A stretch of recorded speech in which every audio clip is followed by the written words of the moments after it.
Baik, bismillah. Assalamualaikum warahmatullahi wabarakatuh. Perkenalkan nama saya Rafli Ahmad Zainur dengan NIM S1 S122 135 dari kelas B.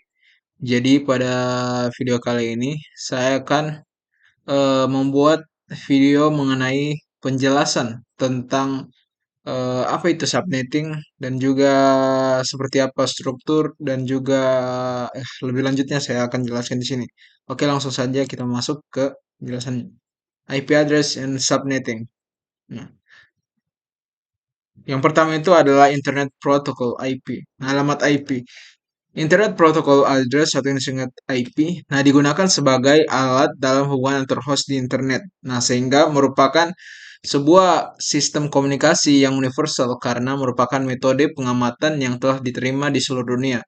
Nah, panjang dari angka ini adalah 32 bit. Nah, untuk IP versi 4-nya atau IP versi Ah, dan 128 bit untuk IP versi 6.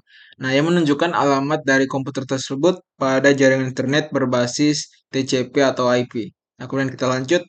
Nah, di sini ada format penulisan dari IP address. Nah, IP-nya itu versi 4. Nah, IP address terdiri dari dua bagian. Yang pertama IP address, nah nomor network dan nomor host. Nah, di mana nomor network atau network ID-nya itu memiliki nilai yang sama dalam satu jaringan. Nah, sedangkan nomor hostnya itu tidak memiliki alamat IP yang sama dalam satu jaringan. Nah, bisa dilihat contohnya itu seperti begini. Nah, oke, kemudian kita lanjut. Nah, selanjutnya adalah format penulisan dari sama kayak tadi. IP address terdiri dari eh, bilangan biner 32 bit yang dipisahkan oleh tanda titik setiap 8 bitnya. Nah, tiap 8 bit ini disebut sebagai oktet. Nah, bentuk IP address dapat dituliskan sebagai begini. Misalnya ada X-nya sampai berapa nih? 8 kali. Misalnya X8888. Jadi totalnya itu ada 32. Oke. Nah, selanjutnya adalah IP address mempunyai range dari ini 00 ini ada 4. 1 2 3 4.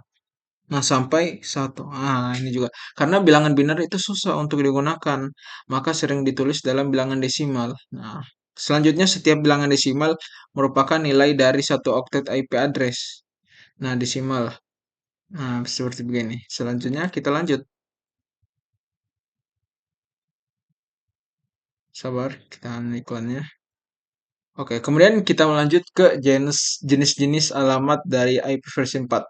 Yang pertama itu adalah alamat unicast. Nah, merupakan alamat IP versi 4 yang ditentukan oleh sebuah antarmuka jaringan yang dihubungkan ke sebuah Internet Network IP. Nah, alamat unicast digunakan dalam komunikasi point to point atau one to one. Nah, kemudian ada yang namanya alamat broadcast. Nah, alamat broadcast ini adalah alamat IP versi 4 yang didesain agar diproses setiap node IP-nya dalam segmen jaringan yang sama. Nah, alamat broadcast ini digunakan dalam komunikasi one to everyone. Nah, jadi kalau alamat unicast tadi point to point atau fight to fight, nah alamat broadcast ini jadi one to everyone. Jadi dia satu lawan banyak gitu. Kemudian multicast, nah, merupakan alamat IP versi 4 yang didesain agar proses oleh satu atau beberapa node dalam jaringan yang sama atau berbeda. Nah, alamat multicast ini digunakan dalam komunikasi one to many. Jadi one to apa saja ya. Nah, kemudian kita lanjut ke pembagian kelas alamat IP-nya. Nah, alamat IP versi 4 ini dibagi dalam 5 jenis kelas, yaitu A, B, C, dan A, B, C, D, dan juga E. Nah, kemudian IP address dibagi ke dalam A, B, C, yang menyatakan jaringan yang besar, medium, dan juga kecil. Nah, IP kelas A, B, C merupakan alamat unicast. Nah, kemudian kelas D-nya itu digunakan untuk multicast. Nah, dan juga kelas C-nya itu digunakan sebagai alamat penelitian research yang digunakan sebagai cadangan untuk masa depan. Oke, selanjutnya. Nah, ini kita bisa lihat dari kelas A yaitu NetID. Nah, 0127 untuk jaringan dengan host yang sangat besar. Nah, 2/24. Nah, gini. Kemudian kelas B. Ini kita bisa lihat NetLD-nya 128. Nah, untuk jaringan host sekitar 65.000 host. Kemudian kelas C-nya itu bisa lihat seperti begini dan C, D dan juga E. Oke, kemudian kita lanjut ke NetMask. Nah, subnetnya mask sebenarnya merupakan alat yang dipakai untuk melihat dalam IP address mana bagian dari net ID dan juga host ID. Nah, netmask ini memiliki panjang 32 bit. Nah, ada tiga pengelompokan dalam subnext. Nah, yaitu 25.000, 255 titik 25 ini. Nah, kemudian begitu dan seterusnya. Nah, pengelompokan ini disebut dengan kelas. Nah, ada kelasnya. Nah, kelas terbagi menjadi tiga, kelas A, B, dan juga C. Nah, seperti ini. Jadi ini A, B, dan juga C. Kemudian kita lanjut ke hubungan IP dan netmask. Nah, tadi saya sudah jelaskan tentang IP dan juga netmask. Kemudian di sini saya akan menjelaskan tentang hubungannya. Nah, pengalaman logik merupakan gabungan antara IP dan netmask. Nah, seperti begitu. Kemudian format penulisannya seperti itu. Berikut itu satu IP itu sama dengan 2.0.95.151 nah gitu. Kemudian satu netmask 2525. Nah, gitu. Perhitungan antara IP dan netmask akan menghasilkan network ID. Gitu. Selanjutnya masuk ke contohnya. Nah, diketahui IP address itu adalah 1.2.168.11. Nah, netmasknya itu ada begini. Nah, jika kita hitung network ID-nya, nah, jawabannya itu network ID itu sama dengan IP address dan netmask. Nah, jadi itu seperti begini. Kemudian kita masuk ke penggunaan netmask. Nah, saat netmask juga bisa dipresentasikan sebagai notasi cluster interdomain routing CRD yang merupakan tanda ya, ini di belakang sebuah alamat. Contohnya, nah, kita tahu yang alamat 192. Nah, ini sama seperti kayak kode WiFi dengan netmask 2 ini tipe C kalau tidak salah ini. Kemudian network nya itu sama kayak WiFi ya, notasinya CRD itu seperti begini. Kemudian lanjut ke CIDR, Cluster Interdomain Routing. Jadi CIDR itu merupakan sebuah metode yang digunakan untuk mengkategorikan alamat IP. Nah, dengan tujuan untuk mengalokasikan alamat IP kepada pengguna dan untuk efisiensi dan proses routing pada paket IP dan jaringan komputer. Nah, perlu diingat bahwa penggunaan subnet masing-masing adalah sepertiga puluh karena sebuah jaringan paling tidak harus menyimpan dua buah bit sebagai bit dari host. Nah, dan dalam sebuah jaringan tidak semua alamat kita bisa digunakan sebagai alamat, setidaknya terdapat dua buah. Nah, yaitu alamat pertama yang akan menjadi alamat jaringan dan juga alamat terakhir yang menjadi alamat broadcast dari jaringan tersebut. Oke, selanjutnya kita masuk. Nah, masuk ke CIDR, Classless Interdomain Routing.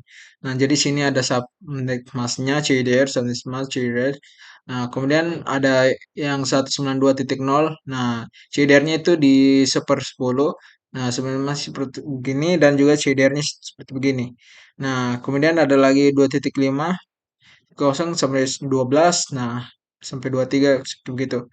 Jadi, nah, ini. Kemudian kita lanjut. Nah, di jangkauan network ID. Nah, pada satu jaringan net ID akan selalu sama. Kelas A, misalkan penomoran host merupakan kombinasi 24 bit. Network host. Nah, itu yang jangkauan. Kemudian begini. Oke, lanjut. IP private. Nah, tidak ada dua PC yang terhubung dalam jaringan public internet yang akan mempunyai alamat IP yang sama karena alamat IP publik adalah global dan distandarisasi. IP private adalah solusi untuk permasalahan kekurangan dari alamat IP publik. Nah, alamat ini tidak akan di dalam jaringan kelas A. RCV alamat range. Nah, koneksinya begini. Koneksi sebuah jaringan yang menggunakan IP private ke internet. Nah, melakukan NAT. Nah, tidak ada dua PC. Nah, kemudian begini. Sama, koneksi sebuah jaringan IP merupakan NAT karena lebih dari satu komputer ke jaringan internet. Dan kita lanjut ya. Kalau untuk IP, jadi alamatnya itu seperti ini.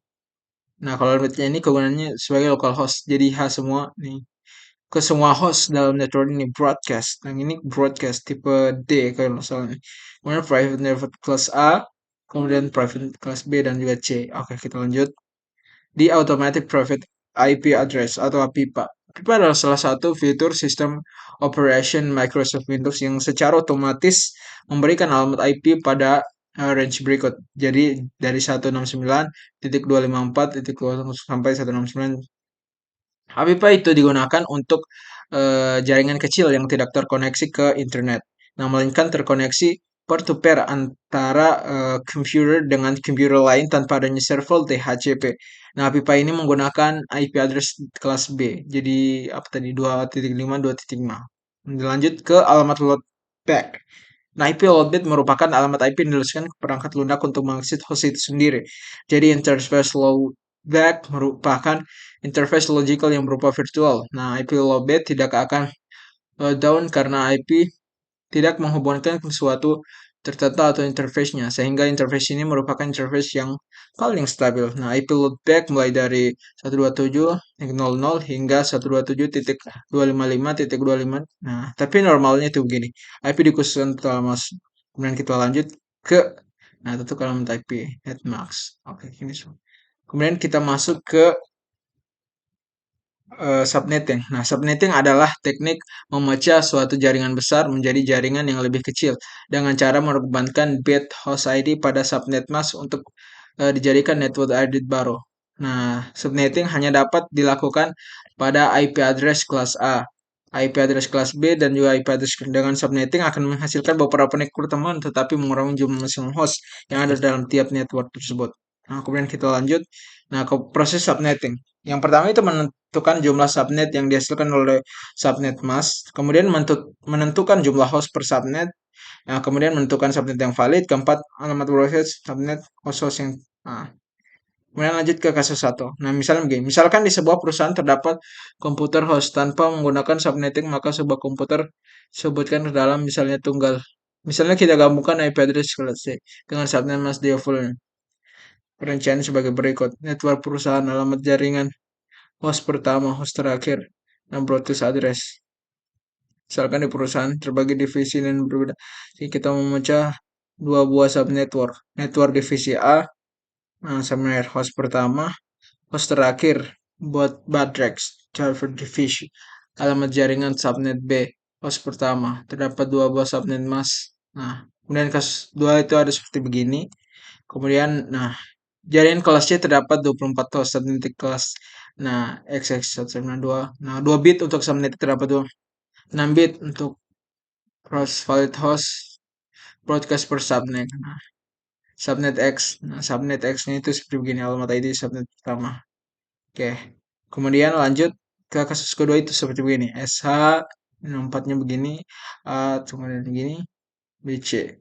Kemudian di selanjutnya adalah kita masuk ke latihan. Nah, kemudian tentukan alamat teks, jangkauan ID, valid, alamat node, subnet mask 2.5, 2.5, begitu. Kemudian sini 3.1 dan 3.1. Ini sudah selesai. Oke, barangkali sekian video dari saya. Wassalamualaikum warahmatullahi wabarakatuh.